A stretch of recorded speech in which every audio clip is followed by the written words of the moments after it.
Well, welcome back to the Newsman Weekly podcast. Joining us now, as promised, is Lee Tasseff, president of Destination Mansfield, Richland County. Good morning, Lee. Thanks for joining us, and thanks for getting up so damn early. On a Monday, no less. On a Monday, no less. Yeah, my most energetic time of the week. And you actually found your way here, probably walked or drove up somewhere near Main Street. So you found your way through all the construction I hear so much about. I can find my way through anything down here now. I got a kick out of you telling Bianchi the last time, like, I just kept turning right. You're like, I'm over by Dairy Queen. Yeah. I might as well stop in on my way home because it's now my new route. Well, actually, I turned right so many times I was going to stop at Ohio Health because I think I was about to have a damn heart attack. I was getting so agitated. But all right, Lee, when people think about Richland County, what do you most want them to know about this community as a tourism destination?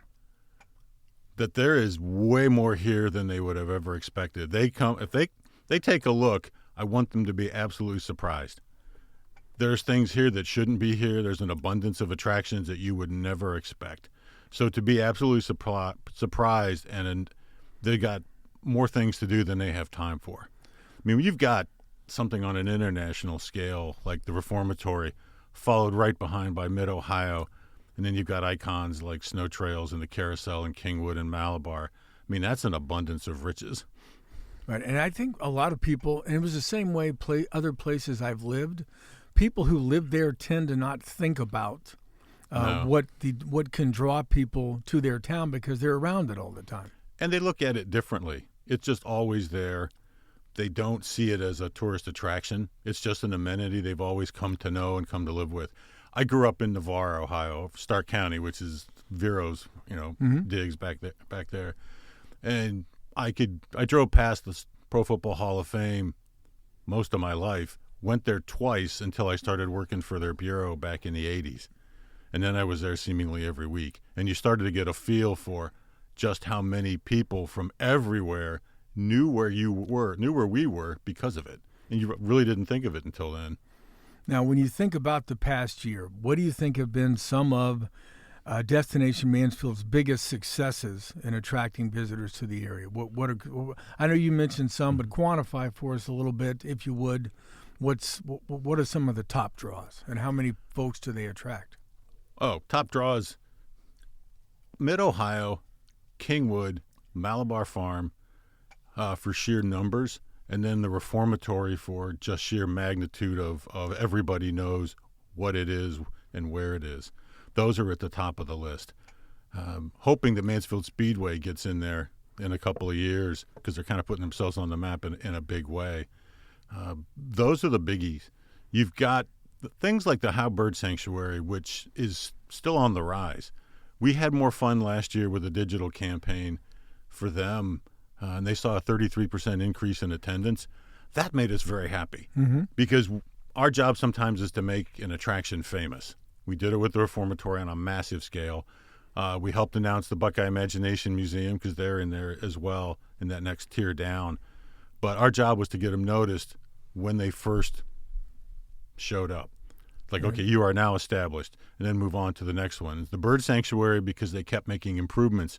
First, it was the treehouse several years ago, and then now with their enclosures and that area, which to me is like a village that they built, where the avian that whole where the demonstrations are and the new houses and stuff. That was fun because they got a bump in traffic, and they can only handle so much. But it was nice to see them make that leap. That was satisfying to us. Do you guys have the data from where people are coming from the most? We do. Northeast Ohio, within Ohio, Northeast Ohio, and then followed by Central Ohio. And then beyond that, it's down to Cincinnati area. So it's the 3 Cs. Yeah. We do draw from Pennsylvania and Indiana. We've always had a good following, oddly enough, from Illinois, Chicago area. We think that's mostly been related to the Reformatory. That's when we started to track it. Okay. Now, so with people coming from Northeast Ohio and Central Ohio, coming up and coming down I-71, when/if Buc-ee's opens, I would think that would be another kind of Destination Mansfield tourism draw. Come to Buc-ee's? It will be. It's kind of like Mid-Ohio has gotten to, and the same with the reformatory. They just draw people. They've been so well established, and people know where they're at. Buc-ee's is going to do that. I think for Buc-ee's, it's going to be a little different because we already have a lot of famous attractions, and they're going to be right next to it. Them drawing people in to stop, from what I understand from Jody, there's going to be a wall that we'll be able to utilize to promote the area. Yeah. So we're going to be able to use them, draft off the phenomenon that they are, to help educate people while they're here. That was a question I was going to ask because you obviously are already doing a good job of reminding people like us who do live here what there is to do. But right, when you bring people in that are there for Buc-ee's and have never heard of it, I didn't know if that changed anything on your approach in that specific location. It's funny. If we never spoke a word of Buc-ee's, it doesn't matter. Every time City Council does something, if you got a Google Alerts going on, it's reams and reams. If you printed it out, you can go 10, 12 pages deep. Every time they make another announcement, hey, the zoning's been changed, the land's been annexed. It goes nuts, and it hits all over the state, and it hits beyond. So there's so many people paying attention to Buc-ee's. That's good for us. We don't care how something is, why it's famous, why it's well known. If we can draft off it, we'll do it. Heck, we geofenced the Republican National Convention 10 years ago when Trump was first running because that's where all the eyeballs were. We're like, hey, it's in Cleveland, don't care. You're searching that, you're going to find us. Right. It's interesting to me because I moved to Mansfield in 1990. Same as me. You and I go back to the same century. We are old. Thank you. But I'm only allowed to stay in this century most of the time, from what Jay Allred tells me. Anyway, Ohio State Reformatory was still an open and active prison. They were still full of inmates. It didn't close until the end of 1990. And the first time I went out there to cover a story, I think there'd been a murder inside the prison, inmate on inmate.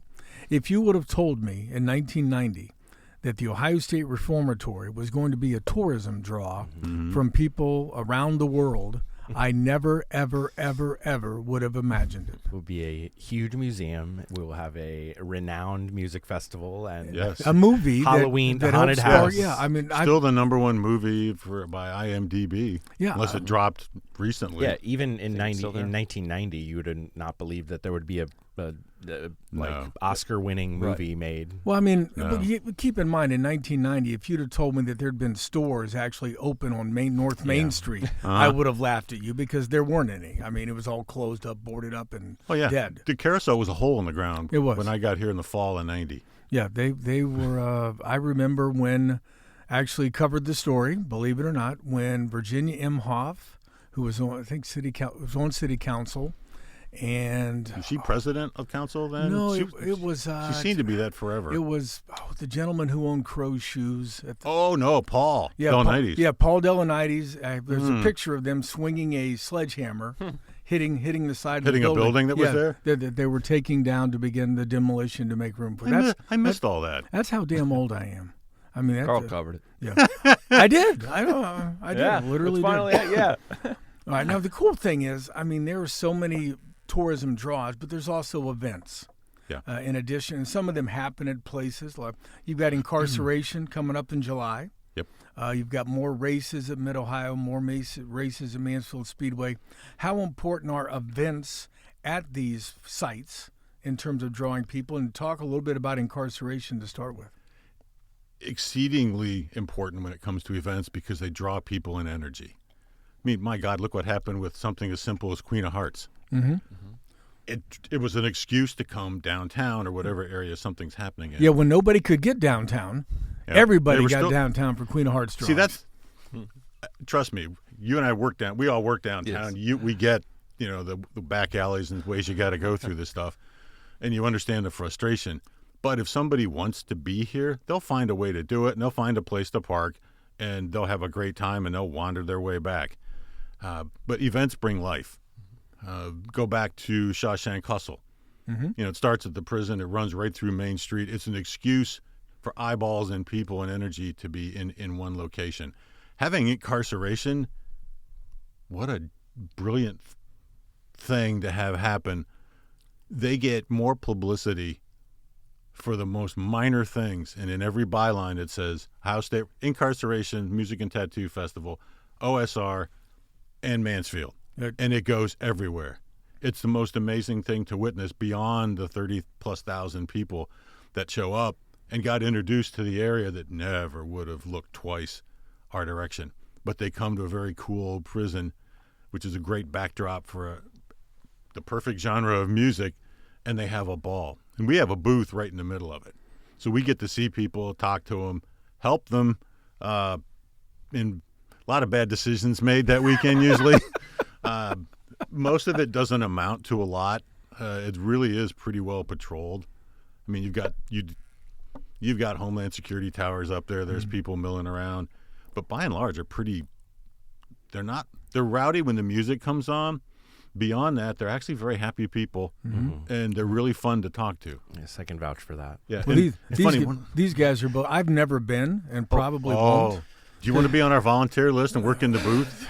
We're going to get him out there. We're going to get him. You have a barrier between you and them, if you want to call it that. This is the issue. I would maybe go there, but every time somebody talks about it, they said you want to work, and I don't. The idea of working while I go to that, You have promised him. Yeah, that's not true. These guys are trying to get me to come out. Is it Sunday night to see Limp Bizkit this year? Yeah, whatever you want, Carl. Whatever you want. Whoever you want to see. Yeah. You should do it. And the reason I make the offer in our booth, it's a 4-hour shift, but you can get in the rest of the weekend. Yeah. So you can come and go. But you interact with people. You get to talk with people. It's kind of fun.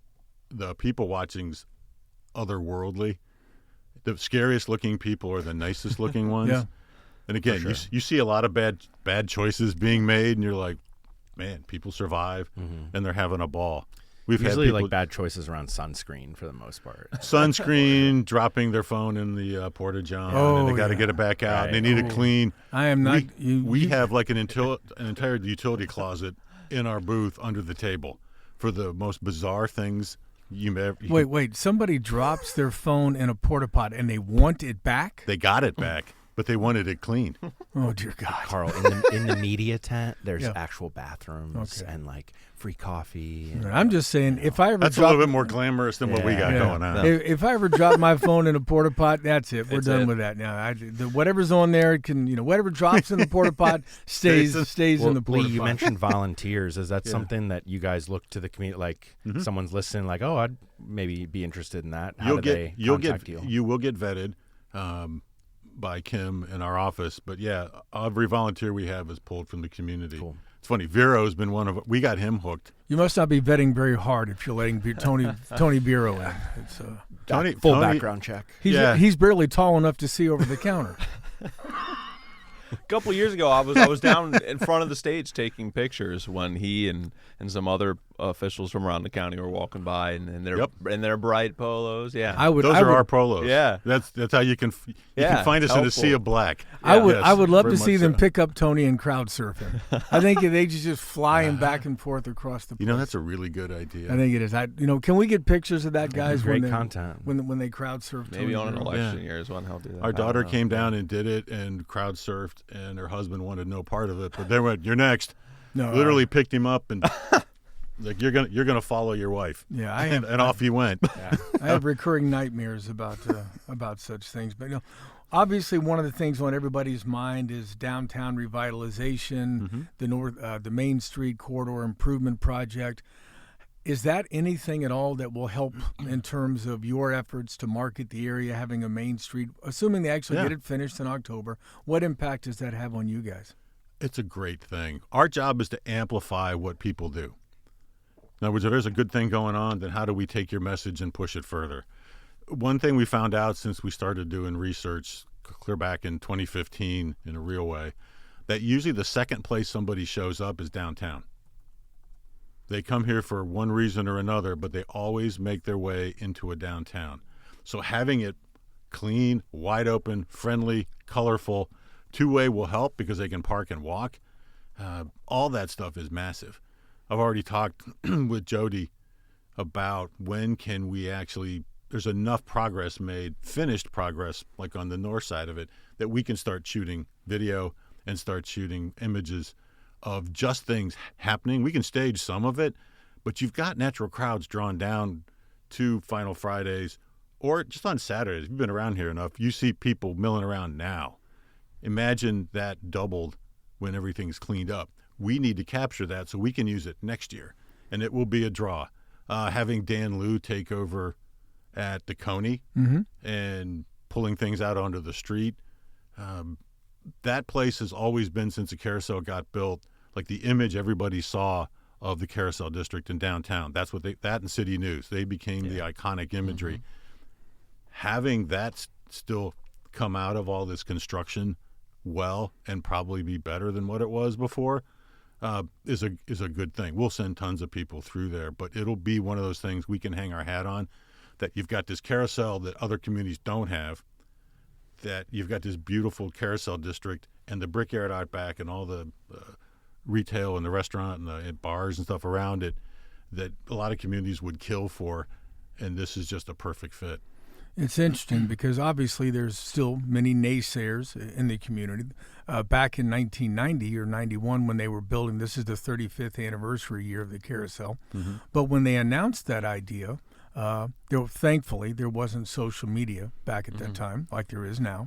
But not everybody, but a lot of people in town complained what a dumb idea this is. Yep. In fact, there were bumper stickers you could get that said, "Well, the last person to leave Mansfield, please turn off the carousel." I wish I had one. Well, you know what? Go see John Ferniak because he's got a stack of them. Well, I know he has at least one, or he did a few years ago when I interviewed him for the 30th anniversary. And John was very instrumental in helping get the carousel district built. Yep.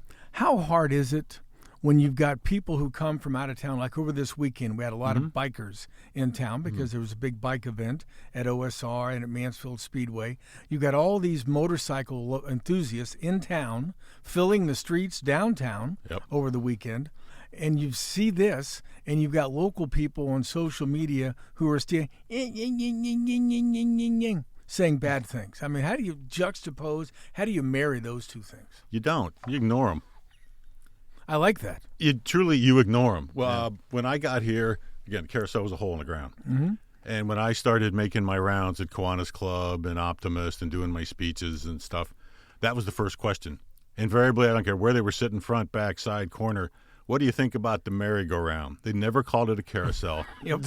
Usually the comment had a little bit of a snark to it. And I was like, okay, here it comes. And it was like, love it. Why? You ride carousels? Matter of fact, sir, I do not. I'm a little too big for that. But there's going to be a lot of people who do. Yeah. And the fact that we have it and somebody else doesn't, and it's going to be the first hand-carved carousel. I mean, all this stuff was easy for me. I'm like, no, we can sell this. And from the day they opened, that first year, they had almost 2,000 rides. That blew people's minds, and they were still complaining about it. But I'm like, nope, you now have motor coaches coming into downtown. You have people coming into downtown that were never there before. The same thing on a different level of incarceration. You had all these people coming in here, never would have come here. But because that got built, after that, people stopped asking me questions. And I was like, fine, you keep asking, I'm going to give you the same answer, and you're not going to get what you want.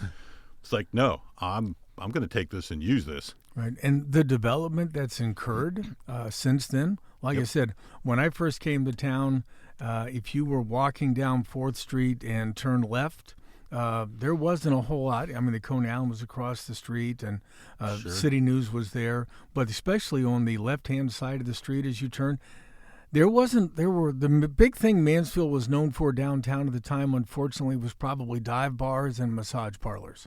So I've heard. Yeah, that was, and drug dealing. Go back to the days of Phil Messer back with the Mansfield Police Department. But all of that changed, and it began to change when somebody built a merry-go-round. Yeah, absolutely. Now it was a genius move, and a lot of things in history go that way, where somebody takes the risk, and if it's, I always said, longevity was their best revenge. Yeah, and wow, has it been? Now, obviously, over the years, you came to town in 90, I've been here in 90. Technology changes the way we do our jobs. Talk a little bit about, or explain to us a little bit about how technology has changed the way your office does its work. It's just another tool. Part of my annual meeting presentation, it talked about the adoption of technologies. Like it took a dozen years for personal computing to kick in. I think the statistic was somewhere around 40% adoption rate in the population. Took over a dozen years, and then the internet took 4 or 6, and then AI was like less than 2. Like everything goes faster, and all those big this changes everything technology shifts. Like it's going to. Now all it changes is how you all in the room and everybody else gets their information. So it's just another tool in your toolbox. They're using it. You need to get your message on whatever channel that is. And it comes down to being that simple. So last year we used a lot more fun videos, short form videos. We're going to do even more this year. And those got a lot of play. You never know which ones, if any of them go viral. You just don't know. You put it out there and you hope it happens. So all it does is make our job busier.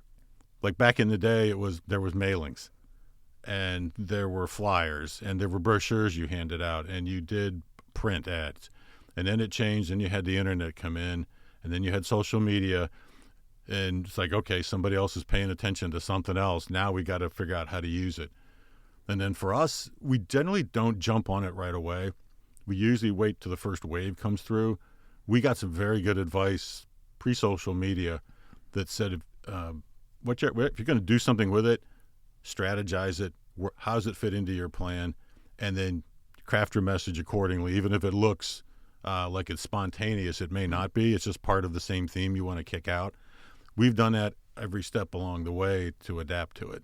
So now we still print. We still have print ads. We still print a visitor guide. We still have social media channels. We now have a more AI-friendly website. We adapted that way. When we built the website, it became a really we did it well with SEO, like the last century stuff. It mattered. We had tons of backlinks. We built it that way. And then AI comes along and wipes it out in less than a year. Yeah. So now we have to adapt to that.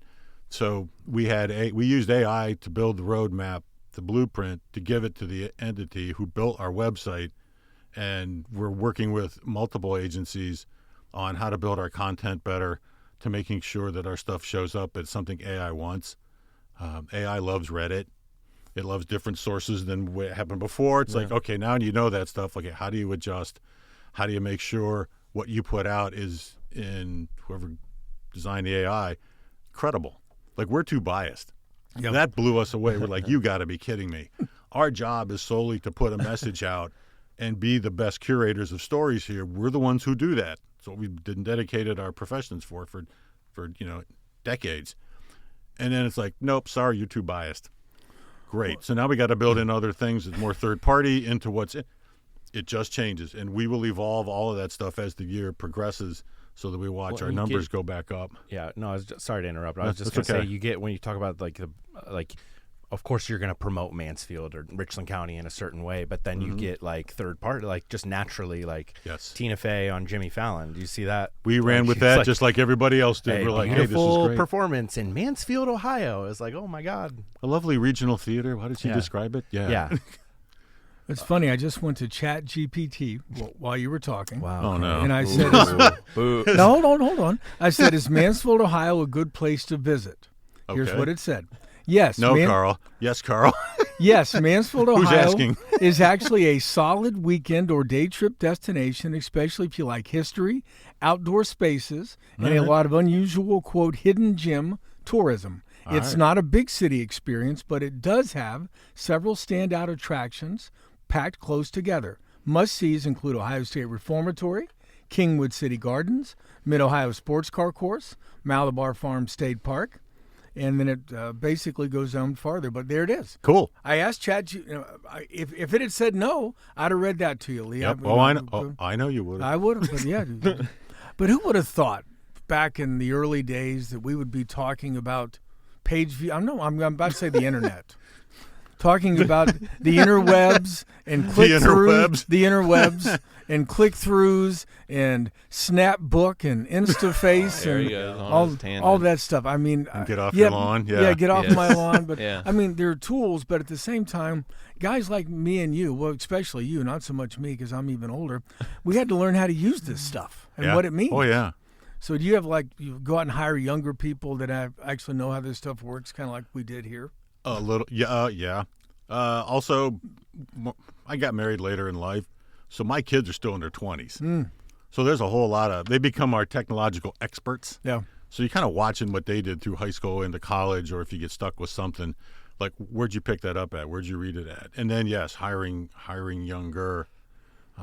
We've got a pretty good base of educational opportunities for marketing for tourism in Ohio. And you stay in touch, you stay plugged in. A guy who does a lot of our retreats and stuff over the years is a nationally known consultant, and we're all same age. You get a kick out of him. He's also big into music, and he has a ball with stuff. But he's a thought leader, so we stay in touch. So it's things like that where he's like, "Hey, here's what I'm picking up on." So you got time sometimes, because we're plugged in to so many different things. We just don't stay local in our own cocoon. Right. We've drawn from resources from across the country, let alone the state. When they start picking up on things, we start paying attention to it, because eventually it's coming to us. And yeah, then we got to learn how to use it. AI has been eye-opening for me, in the fact that, again, we got good guidance. We got a grant through the Educational Foundation at the Chamber, and then got some guidance from an agency that we asked enough questions, they asked enough questions back to us, figured out, oh, this is what you want. So rather than all of us have our own individual AI subscriptions, like, no, we need one for the operation. Why? It's going to become the brains long after I've retired and move on to something else. My staff's not there. This is going to be the repository of everything, whether it's marketing, brand stuff, or whether it's what's our values, how did we do this, what's the history of. I can tell it. We hire a new person now. Hey, I need a 4-page document that talks about the importance of tourism in Richland County and our role in it. Boom. That's cool. That, to me, like, thinking off the top of my head, it's almost so wide open I can't focus on it. That's my ADD kicking in. But it's like, oh, I get this is good. I'll always figure it out. I still say our generation was one of the first to adapt to all these changes. Everything seemed to change. Right. I had an uncle who came back from Nam. He had reel-to-reel music. Mm-hmm. He was the one who bought a ton of records, and he had 8 tracks, and he had cassettes, and he had all 8 tracks. That stuff. I was an 8-track guy. Oh yeah, we used to borrow that stuff, and then personal computing. You had to borrow the computer in high school and in college if you took any of those classes. Like, my God, the dark ages, the mainframes. Oh yeah, and then everything just became something fun to learn. It was daunting at first, but if you understand the process. Like, I just need to get from here to there. This is going to help me do that. Oh, like I've teased our kids. Oh, you have stuff. You save music on your iPod. Wow, we did that on tape. Mm-hmm. Same thing, just a different tool. Okay, and we just evolved into something else. And they're like, wow, you picked up on that quick, Dad. No kidding. Well, we did this before you were born. Just didn't look like this. I used to take my cassette recorder back in the 70s. When I knew like some radio show was going to play a lot of the music that I liked, and I would put the cassette recorder and I'd hit record, and I'd sit it next to the radio, and it would record the music, and then I'd have it on a cassette. Now the sound quality wasn't quite like what you liked, but you didn't know the difference. I didn't. Pirating music. Like yeah. I was early form. I was Spotify before there was Spotify. My brother with his lawn mowing money bought a stereo that had an 8-track built into it. Oh, that you walk it in high cotton if you got that kind of that was when we moved into the big time. So then I would do the same thing. I would sit and listen and wait. Mm-hmm. Like, listen to Casey Kasem's Top 40. Oh, yeah. You're like, I knew these songs were coming. Click. Now I'm got all these blank 8-track tapes and I'm recording stuff as I move through. Same thing. We were pirating music even at that time. And then we played it when we drove. They did the same with cassettes. I put albums on cassettes and drove with them until CDs showed up. Now, if you could, this is I gotta bring How it back did we to Zach. How did we get into a history lesson here? Us in, we're in trouble. Bring it back to tourism. Here goes Zach trying to be serious, and we're trying to have fun. See how young people are. Yeah. Enough about cassette tapes, but if you could wave a magic wand and bring any attraction to let's say, we'll say Richland County. Mm-hmm. We'll say Richland County, not just downtown Mansfield, and it's got to be realistic to the area. So it could be anything, whatever, but it can't be like an NFL team, because we don't have the population to support that. Well, we can't all be Green Bay. We can't all be Green Bay. There's only one Green Bay. Yes. Wow. There's been so many things that I never expected that exist now that seem to fit because they've been organic to this area. That's a good question. I honestly don't have an answer right now. I don't know what that is. Maybe you'll think of one. I might think of one at some point in time. You should have hit me with that one. Mine has always been a minor league baseball team. You always kid about that. I'm on the minor league baseball team propaganda tour, like the Lake like Erie, in the Westinghouse Lake Erie space, Captains, like somewhere downtown. Yeah, single. Yeah, you're right. That'd be a place team, to put it. Like I feel like you could have a Forget the multi-purpose Akron Rubber stadium, Ducks. use it for different things. Well, we had a minor league basketball team back in the Hawks. 90s, even though Played at Malabar, yeah. Ted Stepien was involved, so it wasn't very well. That was a problem. It wasn't very well managed. He didn't understand this market. But I mean, when they priced those tickets, the Cavs either. Yeah, when he priced the ticket, it was funny. I would have these arguments with him. He wanted to charge $10 for a ticket, and he'd draw 300 or 400 people on some nights. Yeah, and then he'd charge $5 a ticket, and he'd fill the place, which means all his concessions are being sold. And I told him in the hallway, I said, Ted, look, $5 a ticket, you sell out, and you sell all these concessions. And he looked at me and he goes, no, this is a $10 ticket. I said, Ted, understand the market. It's clearly a $5 ticket. Yeah, which is why he didn't last very long. I mean, 2 seasons, but it was great basketball, and people loved it. Yep. It was brutal to watch it. I mean, you saw some people really beating up on each other live in a high school gym. Whoa, that was tough. They were big. I mean, I remember Garth Joseph was 7'1", 280 pounds, and he's playing basketball in Mansfield, Ohio. He was a mountain. It was. I do remember him. There were some really good players on that. All these guys were stars in college, but that's the kind of thing maybe we could think about someday. Yeah. I mean, there was a time, I remember when a group of folks from here went up to Michigan to talk to people up there about some kind of an arena concept, and came back and said, "Nah, it won't work here." So we never really got off the ground. I think, you're right. Let's roll with your idea of the minor league thing. You probably got to start at that level. Just like the things, again, I've been amazed that have grown here. They're organic. They're akin to this area, which means you can't replace them. So I tend to think in those terms. So when you asked me that question, I'm like, what's coming out of the ground that would ascend to another level? And then all of a sudden, Bucky shows up. Right. We're like, okay. Well, I never saw that one coming. They chose this area, which I think is a really cool thing. That kind of stuff draws momentum and draws eyeballs and energy and investment and other things that come with it. I'm sure somebody's thinking of it. But again, off the top of my head, I'm not sure what that is. I think for us, we got enough to keep up with as it is. And the one thing about the stuff that we have is you really can't replace it. You can't replace a bird sanctuary. You can't replace a reformatory. You can't really replace that kind of a carousel. Kingwood, it's its own space. Same with Malabar Farm. You had a famous author. Those are things that are here. We have a whole list of famous for. Louis Bromfield's not walking through that door again anytime soon. I mean, no, and that was the thing way back when, where when that interest wanes a little bit and kind of ages out, what's next? Right. Well, hell, Shawshank was filmed 33 years ago. It debuted 32 years ago. My God, the thing still has legs. But there'll come a time when, it'll kind of slow down. But the diversity that happens out there is carrying that place on. And there's other stuff coming that I know they're thinking about out there. So some stuff I cannot say. I just know it's in development. I'm like, just kind of watch for it. It'll happen. Everybody will be surprised. Yeah, and it'll be really cool when it does. Those are kind of the way my brain thinks. Like, okay, what do you add on to what you already have?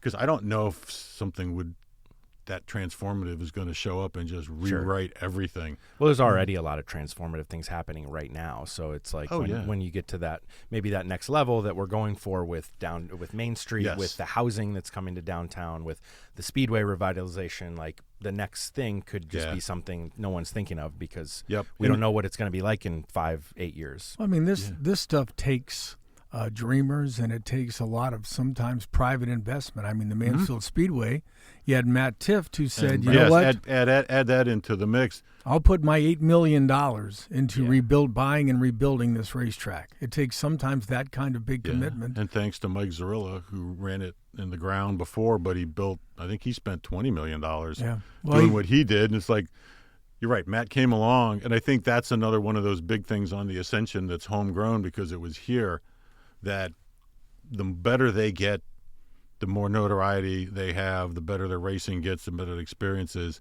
It's going to be wild to see what they do. And then in 10 years, it's established. And you're right. Mansfield and Richland County will be on a whole nother level in a decade from now. We'll all be out of jobs except for these two. Yeah, well, hopefully they'll probably still be here doing. Hopefully, they're still in jobs. I mean, the way Hayden performs, we sometimes wonder week to week. But he stays out of this room certain times of the day, like on Fridays. Don't come near this because you might get pulled in. I avoid it. That could be bad. Yes, but I think when you get to that level, we've ascended to something different. Everything has layers and everything has steps, and then you get to it, and you're like, wow, this really is feasible. But 10 years ago, nope. Right. Or even 30 years ago for some things. Like, who would have thought an incarceration would happen here? Now it's ingrained in the community. Now you have people making thousands of dollars a weekend renting their lawns for cars. Instead of complaining about it, you're like, nope, this is a cool thing. Let's take advantage of it. That's a whole mindset shift. I'm waiting for that stuff to happen downtown once this is done. It starts to attract a different type of business because now the environment's different. Something's going to come from all of this. That is one of the reasons I'm still here. I'm not supposed to be here. Somebody should have taken me out politically years ago, or somebody thought my ideas were dumb and it's like, he needs to go. But there's always been something in the wings that's going to grow, and you're like, man, I want to be a part of that, and it's something we can latch onto and sell. But it's all tied into, again, a Main Street project can help tourism. Oh, yeah. Does it help with downtown living? It's going to. Is it going to help commerce? Absolutely. Does it help what the chamber does? Of course it does, because people coming in for jobs need places to live. You need places to go have fun and enjoy themselves. And if you've got it, and you've got all these really cool communities around the county that you don't like downtown, go pick another one. There are, your personality is going to find where you want to go, but it's all part of the same ecosystem. You're just 5 miles removed from it instead of being in the heart of it, but you still like it. And you can go visit other really cool things from here and come back home all in one day if you want to. It's the same with people from everywhere else coming here to meet. You can do the same thing and get back pretty quick, which is one of the hallmarks of actually living here. Right. One of the things I remember when I hear your presentations, either to city council or the county commissioners, you talk about the number of jobs associated to tourism in Richland County and the amount of money that the tourism helps bring in.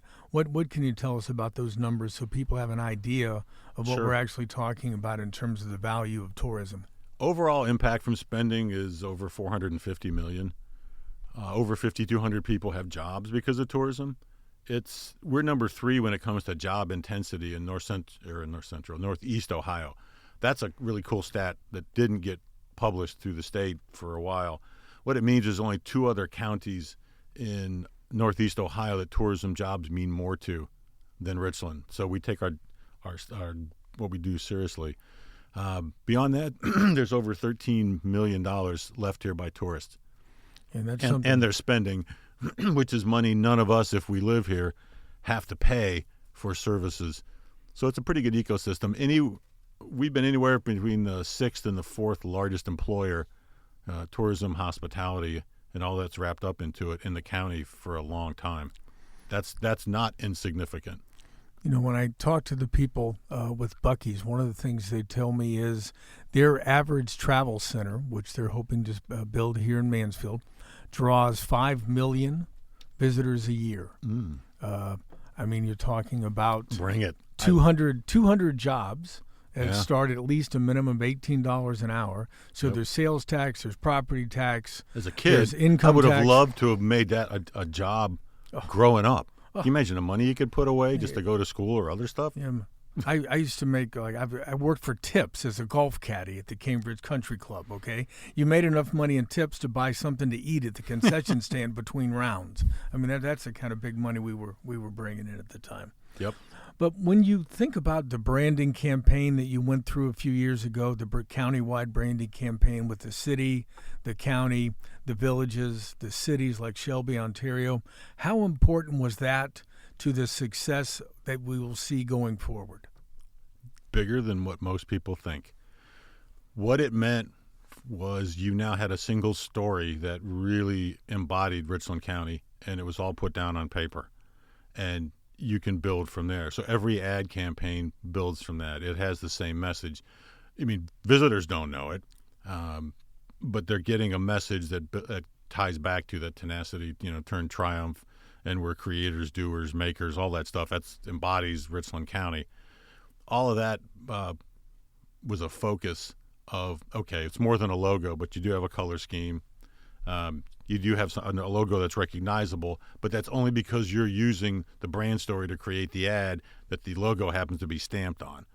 But it was one of those things that it was a consensus building operation. This is like actually the psychology behind it.